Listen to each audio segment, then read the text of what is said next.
O programa Saber Direito desta semana é com o professor Carlos Maia. O curso é sobre Direito do Consumidor. Tem dúvidas sobre o assunto? Mande um e-mail para nós @stf.jus.br e você também pode estudar pela internet www.tvjustiça.jus.br. Olá, caros alunos, tudo bem? Professor Carlos Eduardo de Andrade Maia, mais conhecido como Professor Maia, advogado, professor de Direito do Consumidor e Direito Civil em diversas instituições, em faculdades, em cursos preparatórios para carreiras jurídicas, para a OAB, autor de livros por algumas editoras, enfim. Sou encarregado hoje de dar continuidade ao nosso curso de Direito do Consumidor na Prática e nesta aula abordaremos o tema troca, arrependimento e práticas abusivas atreladas a estes institutos. Troca, arrependimento e práticas abusivas ligadas a estes institutos. Professor, quando é que o Código de Defesa do Consumidor impõe a troca? Eu posso simplesmente comprar um produto qualquer, seja lá como for, seja onde for, e simplesmente não querer mais com ele permanecer, querer trocar esse produto, querer devolvê-lo e, enfim, gerar um crédito na loja, ou então fazer uma aquisição de um produto semelhante, ou alternativamente, comprar um produto de uma outra espécie no mesmo local em que esse bem foi adquirido. Enfim, como é que isso funciona? O que o Código de Defesa do Consumidor diz a respeito da troca e do direito de arrependimento, que, diga-se de passagem, desde logo adianto, são institutos que se divorciam, são institutos diferentes, separados, que têm consequências diferenciadas e que, portanto, não devem ser por vocês confundidos, sobretudo em exames, sobretudo em concursos. Então, cuidado para não vacilar e não escorregar nesse ponto específico do Código de Defesa do Consumidor, que também gera problemas. Apenas para que a gente desenvolva uma aula com um raciocínio lógico e coerente, façamos rapidamente um breve apanhado do que vimos. Começamos na nossa primeira oportunidade, tratando das relações de consumo, quando é que ela se formava, de que forma era possível configurar uma relação de consumo e, portanto, tornar incidente as normas do CDC. Vimos quem era consumidor, toda pessoa física ou jurídica que adquire ou utiliza um produto ou um serviço como destinatário final.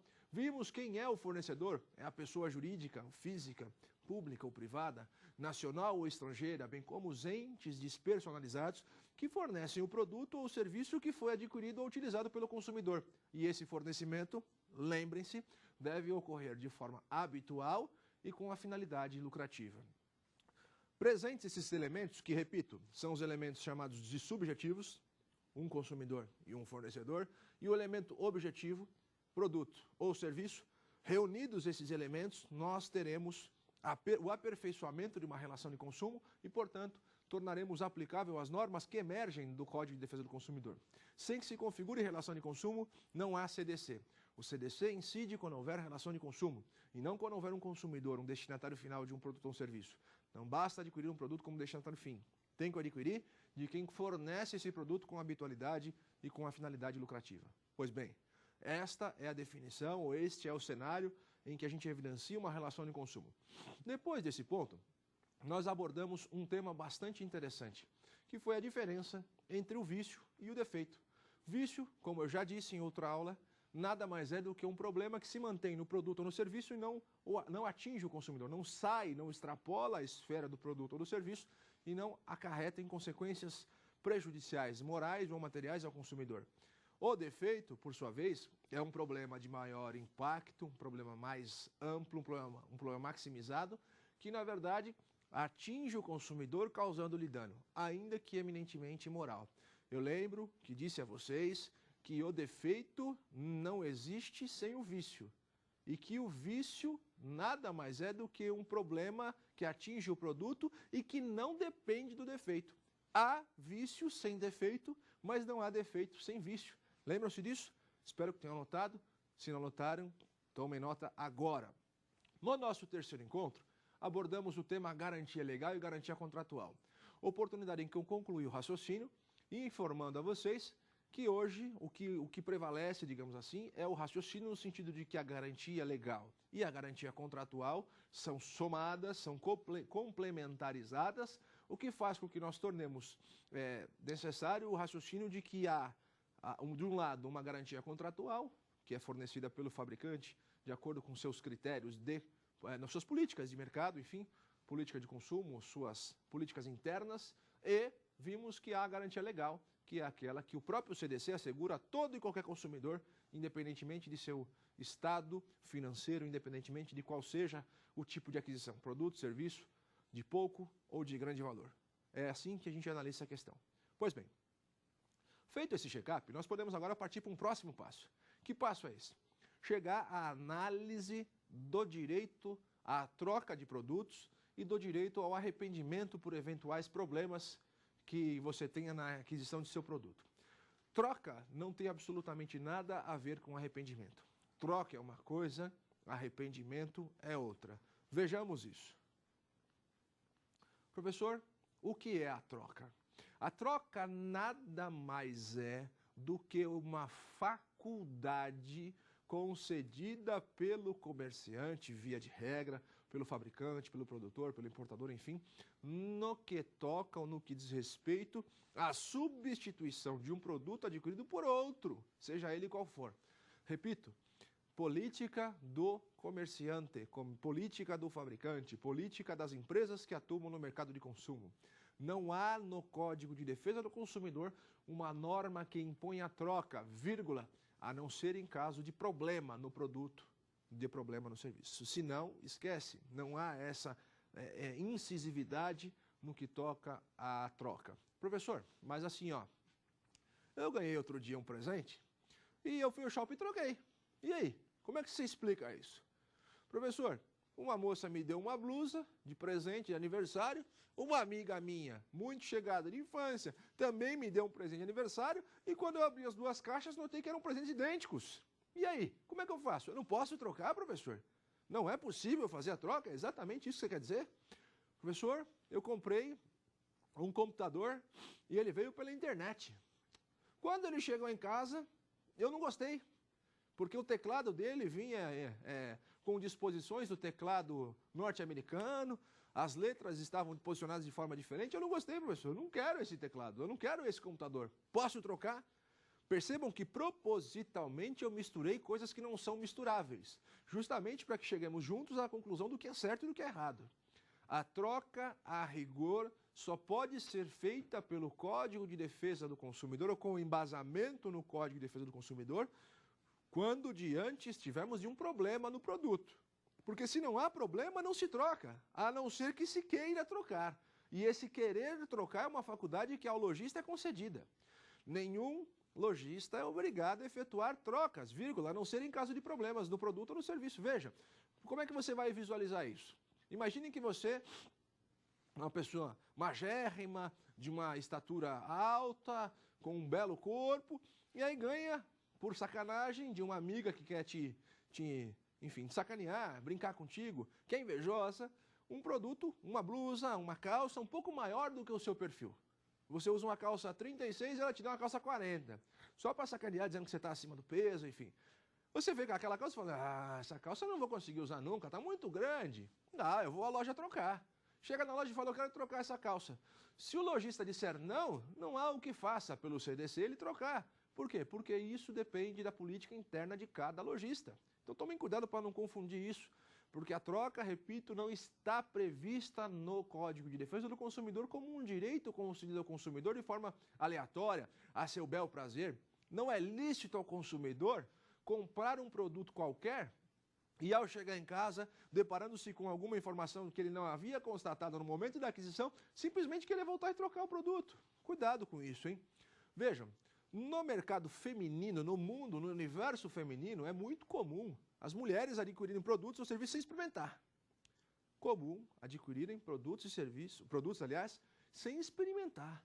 Mas como é que você compra um produto sem experimentar? Professor, eu já conheço meu biotipo, eu sei exatamente o tamanho da minha roupa. Cuidado, com o CDC você está complicando-se. Por que você está complicando-se? Por que você está entrando num caminho que pode não ter volta? O CDC, repito, não impõe a troca, significando dizer que ao pé da letra você não tem o direito de chegar lá e falar, eu não gostei dessa calça, eu quero outra menor. Eu não gostei desse terno, não combinou com aquela roupa. Não gostei dessa saia, não ornou com aquele sapato. Não gostei dessa blusa, não combinou com aquela camisa. Esquece. Essa gravata está muito diferente. Não gostei da gravata, o nó está ficando ruim, está muito comprido, está muito... Esquece. Mas Maia, professor Maia, não me deram a oportunidade de experimentar. Quando isso acontece comigo, quando um lojista a quem eu me dirijo simplesmente diz, professor, doutor ou caro cliente, que é geralmente o que acontece, sinto muito, mas nós não franqueamos o direito do cliente experimentar o produto que a gente vende. Paciência, eu não posso permitir que o senhor prove essa calça que quer adquirir. Essa camisa não pode ser provada, doutor, sinto muito. Obviamente, e eu não vou nem entrar nessa discussão, porque isso me parece até crível e razoável, que independe de muita discussão, as roupas íntimas não poderiam e de fato não podem ser experimentadas e nem por isso você pode sair trocando tudo. Até porque, se você vai experimentar uma roupa íntima e vem um outro e experimenta também, aí o outro está doente, experimenta e você experimenta depois, e aí pega uma doença e aí a responsabilidade objetiva do fornecedor, enfim, esquece. Agora, numa roupa por cima, uma roupa de cima, não há o menor problema em um sujeito franquear o experimento. Aliás, em qualquer loja que você vai, em qualquer shopping, em qualquer grande centro de compras, em todo local do país, tem lá um biombozinho, um boxzinho para você simplesmente se despir, colocar a roupa que você quer comprar e ir lá fazer, gostei, fazer uma análise, putz, ficou legal. Não, não era isso que eu queria. Quem aqui de vocês já não fez isso? Aliás, nós homens geralmente fazemos diuturnamente isso. As meninas é que têm essa mania de comprar sem experimentar. Comprar pelo preço, comprar porque está exposto na vitrine, comprar porque achou que estava barato e, na verdade, foi uma jogada de marketing do comerciante. Isso é muito comum também, pode configurar a prática abusiva. O produto custa R$100. R$100. Aí os caras na semana seguinte aumentam para 150. Aí na semana seguinte aumentam, dizendo que houve 25% de desconto para R$100. E aí? Você está sendo enganado. Cuidado com isso. Aliás, para 100 não, para 125, para 110, para 115, seja lá como for. Você acha que está sendo beneficiado. Nossa, eu estou pagando bem barato, aí que legal. Só que você esquece que há 2 semanas atrás estava 100. E aí aumentaram para 150, baixaram para 120, você achou que está economizando ainda. Cuidado com isso. Consumidor atento é consumidor não enganado. Consumidor desatento é o nicho do mercado de consumo. É o que todo lojista quer. O consumidor que não dá vazão aos seus anseios, o consumidor capitalista, o consumidor que se endivida sem medir esforços. Aliás, endividamento é uma aula que já foi abordada aqui no nosso programa Saber Direito e que vocês evidentemente têm acesso por meio do nosso site. Vejam, voltando ao assunto, professor, eu comprei, experimentei e não serviu. Na hora, aí eu pedi que trouxesse uma outra peça, eu comprei, experimentei e serviu. Fui para casa, não gostei, não era aquilo que eu esperava, eu experimentei. Na hora serviu, eu até gostei, mas quando eu cheguei em casa eu me arrependi. É justamente aí que eu faço o link entre o direito de arrependimento e a troca. Não confundam uma coisa com outra. O direito de arrependimento não cabe nesse caso. A palavra arrepender-se de ter adquirido, juridicamente, tecnicamente e com base no CDC, só cabe num único cenário. E a gente já vê, já, em que situação isso vai acontecer. Por ora, o que basta é que nós entendamos que a troca não é imposta pelo lojista. Se você foi a uma loja, comprou um produto, ele não serviu, chegou em casa, falou, não gostei, e agora o que você faz? Não sei, faz uma fogueira, veste o cachorro, limpa o chão, dá um jeito. Mas ao pé da letra, a rigor, ele não é obrigado a trocar. Aonde é que a gente entra nesse cenário? Num ponto de importância. Que ponto é esse? Se o lojista trocar porque quer, porque o CDC não impõe, se ele trocar, ele tem que trocar tudo e para todo mundo. Repito, se o lojista, porque quer fazer trocas, trocar produtos de consumidores, ele é obrigado a trocar indistintamente. Ou seja, a trocar do que gasta 50 ao que gasta 30 mil. Do que gasta